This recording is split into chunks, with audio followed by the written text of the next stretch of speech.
So, hi, Iram. Welcome to our interview series. I'm really happy to have you because you're the one living in England. You are the one living the language and communicating with native speakers on the daily basis. So, this is something that I don't have. And so I'm very interested to learn from you, to ask you some questions. But before we jump into that, just how are you? I'm fine. I'm very good. A little bit cold at home, you know? It seems like sunny weather, but at home it's quite cold, quite chilly. And you see, I'm Mhm. warm coat. Mm, I do, yeah, and I've heard about that a lot. So it's typical for English houses not to be particularly warm, to say the least. So how much is it exactly? I mean, the temperature inside. in our house, quite good when it's very hot outside. The temperature in our house around 20 every time. But even 20 for me, it's cold, to be Yeah, honest. absolutely. Yeah, I prefer it to be 25 or so. Then I Yeah, feel yeah, comfortable. yeah, yeah. So I'm in the warm socks. Mhm. So I like to feel warm inside. Yeah, why did you end up in England then? Why not Spain or something if you Uh, like warm? I like this climate. Previously, several years ago, just maybe 7, 10, it was quite rainy weather. Now it's not. Mm, Even it's chilly, I can wear some warm clothes and it will it will be okay. But there are plenty of interesting places near me, and I love nature. I love um, greeny. Yeah. Well, you said you like feeling warm on the inside. So this is a lot about what you do to the others. So, being a psychologist, a psychotherapist, I believe this is exactly what your clients come to you for, isn't Mm, it? To feel warm on the inside. yeah, it's a good metaphor. I think, yes, to be inside, um, just to be comfortable inside, to be good with yourself, to feel um, joy and happiness inside. Yeah, yeah. And my new course, which I created just really 1.5 years ago, has name uh, Flourish in Immigration. Sometimes we argue with native people, to be honest, prosperity or flourish. Mhm. Yeah, but I think that it's flourish, my opinion. Yeah, how does it feel when you reach this state of mind? So it is a state of mind, right? It doesn't have to do with any external circumstances. Like you can be rich or not, you can be young or old, and you can flourish nonetheless. hmm No, it's very philosophical question, and of course, for everybody, flourish is just has their own meaning. And you cannot say that flourish is, and what does it mean? You cannot just say that flourish is the same for everybody. For some people, it's maybe career. Some people want family, children, and for them, it's a flourish. Some people are looking for friends, their place in this world. maybe. Mhm. But when I started to work with immigrants, because my clients now, most of them immigrants, I noted that this is a huge obstacle for them for achieve flourish, um, uh, to um, speak in language of the country where they live. What about you? Are you okay speaking English now? Does it feel comfortable to you? Do you feel you can really say what you want and Mhm. achieve your goals speaking? It's depend, of course, of circumstances, of the mood, because anyway, if you speak in your native language, you very rare forget words or just think how it could say that it will be definitely what I want to say. Yeah, you never think about it. Um, Maybe you regret that you don't say so good when you wanted to say, but anyway, when you speak in your native language, it's not the same like in foreign language.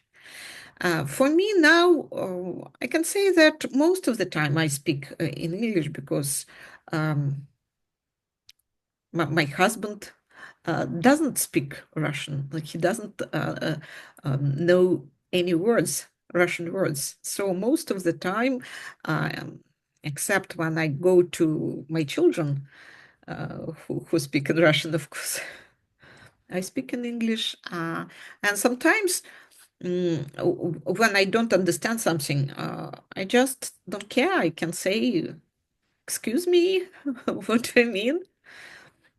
Exactly. Yeah, I don't see any problem No, I don't care. asking people to paraphrase. It's quite all right. I can say funny stories when we travel. We travel a lot with my husband, and sometimes when we go, for example, in Wales, and people in Wales speak a little bit different. Yep, yep. British understatement. Yes, yes. And my husband, native person, sometimes don't understand doesn't understand them. But I understand very clearly and I translate him. Yes. Oh, wow, that's unexpected. Yeah. Yeah. Why do you think it is so? So he has more expectations, like Uh, you know, I think it's just he used to use very pure language, and mm, maybe the reason, the other reason, he said, he's just marveling how to say in the Russian language it's он что-то бормочет. murmuring, yeah, murmuring. Murmuring. Yes, it's what he usually says, but I Mm. don't understand. Say clearly. Yeah, I've seen some videos on Instagram or so with a member of parliament or like someone speaking in some official situation Yeah, for Wales, and he had to repeat like 3 times or so yeah, because yeah. nobody understood him. So, Mhm. any other funny stories about your life in England? I mean, driving, for example, you are my hero. You are Oh, driving in England and you did the test and you yeah. got license. Um, I think a driving test is worse than dissertation. mhm. Yeah, by the way, you are a PhD. Yes.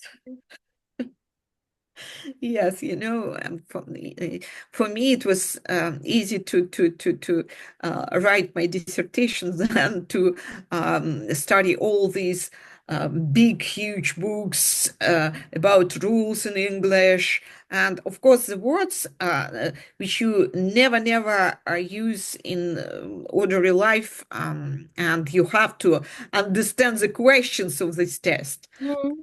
It's one part of difficulties, but the other stuff, it's of course when you sit in the other side of the car with uh, right wheel, Mhm. steering wheel. Yeah, and the worst thing in driving in England, it's a roundabout. Mhm. Yeah, Right.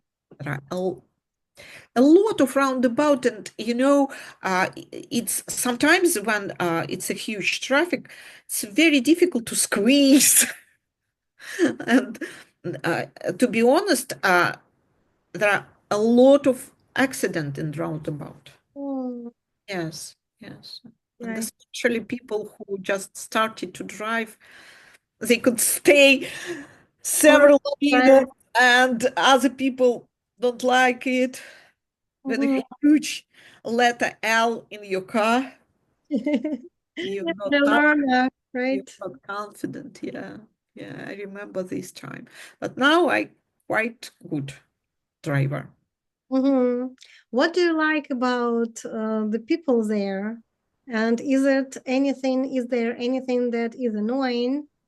Like, I mean, there are many opinions, sometimes polar opinions about the Brits and them, being insincere on one hand. On the other hand, they are very nice and polite.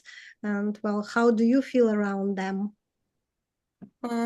Maybe I'm very lucky because I like the culture and I like behavior of people because, like you said, they are very polite. And even, for example, when you drive, that the road, especially in the countryside in England, very narrow. And it's very difficult sometimes to go to car pass by. And when it's happened, one of the car has to stop and give away for another. And sometimes both car stop and wave. Uh, After you. yeah, they're very polite. Mm, And I think once again, maybe I'm lucky, but most of the people which I met in this place very kind and try to help other people, which is very good. And the other interesting characteristic, can I say this? Um, in England, in culture of England, they like wild animals and try to help them survive during the winter, give them food. Near my house, for example, I think all foxes know that they can say and have food. All birds come to us, which birds who lives near come to us like in restaurant. And they will not uh, meet empty dish. Never, never, never. And it's not only our house. I think that there are plenty of people in England who love animals and treat them very well. Well, yeah, this is really nice of them. Yeah, I can see similar traits in the Germans. Sometimes it gets funny. So Yeah. before starting some construction, they have to take care of all the animals who are living in the area, which is going Yes. to be remodeled, like redesigned. So they find a place to relocate those animals and Yes. they invest a lot. I mean, it's huge budgets, like huge funds really invested into it, but it's sweet, actually. It means that the culture is there. Yeah, I know about budget. I have a dog, small Chihuahua. and we had some problems with his teeth. My husband said that in all his life he did not pay the same price like we paid for our Gavryusha. His name is Gavryusha. Oh, Yeah. yeah, that's part of the culture, taking care of them, even if it gets Quite expensive, it's true. through the roof. Well, you are an animal lover, a pet owner, a driver, a psychotherapist, well, a mother. Are there any other like lives that you live? Do you have the hobbies that you'd like to speak about? Mm. Oh, I have a lot of hobbies, but when we started from the fun story, and now when you started to count how many uh, roles in my life I have and had, I think that I want to tell a funny story about my scientific life because I traveled a lot when I did scientific researches, and one of them was in Vietnam. And in Vietnam, they have a very interesting tradition. We conducted the research in university, and I never could not even imagine that during in the middle of the day, all students, professors, all of them have a nap. Hmm. Did you know about it? No, do they have special rooms or so Uh, there? Corridor, rooms, every places full of people with their own mattresses and pillows and equipment. Yeah. And when my colleagues and I came to them in the middle of the day, the door in our class was opened, and they brought for us all equipment and said, now it's a time to sleep. And I never forget uh, my shock. I was so surprised. So the culture very interesting, and the people very interesting too, because a teacher for Vietnamese people, it's like a saint. They just Mhm. not only polite, but they just admire. Yeah, a lot of respect and even adoration, worshiping. Well, it's very much different to the culture that we as Europeans are used to, like Yeah. folk culture. Well, which one do you feel comfortable with? Mm. Um, you know, I think that it's funny to come to the country like Vietnam and to be several days to see how they behave, how they live. But I prefer our culture, and even sometimes it's not so sweet, maybe, but I think that it's what we used to live. Mhm. Yeah, it's a matter of habit. Like it kind of feels at home, like culture itself feels like home if it's not drastically different from the things that we are used to. Well, but traveling is nice, isn't it? Mm-hmm. Yeah, yeah. I travel Where would you like to go? now. You Yeah. know, most of the time I prefer to travel near place where I live now. We travel a lot in Ireland, in Scotland. We live in near Wales, and we know Wales quite good. Um, I love Cornwall with romantic stories about this place. Uh, just sometimes I travel to America because my son lives in America. But now maybe it's just permanently to stay in one place. It's what I want. Some settlement.